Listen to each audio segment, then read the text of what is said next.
அதாவது ஊடகங்கள், பத்திரிகைகள், சமூக வலைத்தளங்கள் ஏற்கனவே இப்பொழுதுதான் ஏதோ புதிதாக டாஸ்மாக் கடைகளை குறைக்கப்பட்டதை போல, இந்த அரசு அமைந்தவுடன் இந்த கடைகளை குறைத்ததை போல ஒரு தோற்றத்தை உருவாக்குவதை நான் முழுமையாக அந்த ஒரு வார காலம் பார்த்தேன். தயவு செஞ்சு உள்ளதை உள்ளபடி தொலைக்காட்சிகளாக இருக்கட்டும், பத்திரிகைகளாக இருக்கட்டும், மக்களுக்கு சொல்ல வேண்டிய கடமை இருக்குது. குறிப்பாக கடந்த திராவிட முன்னேற்ற கழகத்தினுடைய ஆட்சியில் எங்களுடைய மாண்புமிகு முதலமைச்சர் அவர்கள், எங்களுடைய கழகத் தலைவர்கள் உத்தரவிட்டு 500 டாஸ்மாக் கடைகளை நாங்கள் குறைச்சோம். அதற்கு முன்பாக அதிமுக அரசுலேயும் டாஸ்மாக் கடைகள் குறைக்கப்பட்டன.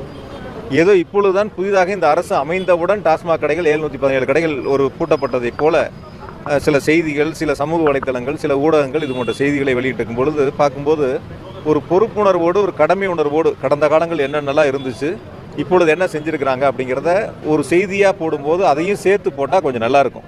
ஏன்னா புதிதாக இப்பொழுது மட்டும்தான் அந்த கடைகள் போடப்பட்டதை போல, மற்ற காலங்களில் இல்லாததை போல, இப்பொழுது ஏதோ பூரண முழு மதுவிலக்கை கொண்டு வந்ததை போல ஒரு தோற்றத்தை உருவாக்கக்கூடிய ஒரு நிலை இருக்கின்றன. காலப்போக்கில் தெரியும் பொதுவாக. அதனால தான் நாங்களும் சொன்னோம், இது ஒரு ரீல்ஸ் ஆட்சியாக இல்லாமல் ரியல் ஆட்சியாக இருக்கணும் அப்படிங்கிறது தான் எல்லாத்துடைய கருத்தாக இருக்குது. அதை பொறுத்து இருந்து பார்ப்போம். இந்த தேர்தலில் எந்த கட்சிக்குமே மக்கள் அதிக இடங்களை கொடுக்கல அப்படின்னு பார்க்கும்போது மக்கள் முறை எப்படி வாக்களிச்சிருக்காங்க, இது என்ன ஒரு செய்தி சொல்ல வர? உண்மையான மாற்றத்தை எதிர்பார்க்குறீங்க? அதாவது உண்மையான மாற்றத்தை நீங்கள் ஒரு வாரம் பார்க்குறீங்க, என்ன நல்ல மாற்றங்கள் நடந்திருக்குன்ட்டு.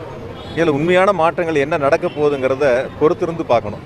அதாவது என்னை பொறுத்த வரைக்கும் நான் உங்ககிட்ட கேட்கக்கூடிய ஒரே ஒரு கேள்வி பொதுவாக என்னென்னா, மாற்றம்னா என்ன?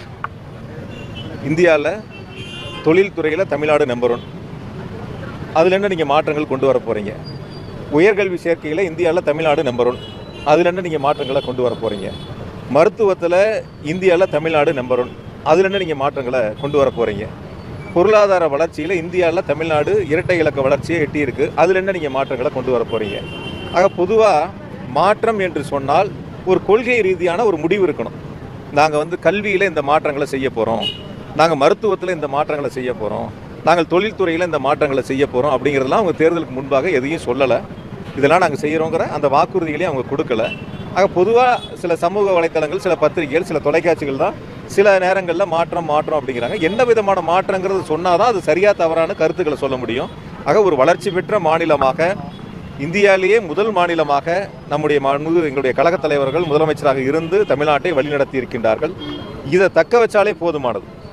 இதுக்கு மேலே அவங்களுடைய சக்திகள் அதிகமாக இருந்து இந்த நிலையை விட அடுத்த நிலைக்கு அழைத்து சென்றால் பாராட்டுக்குரியது.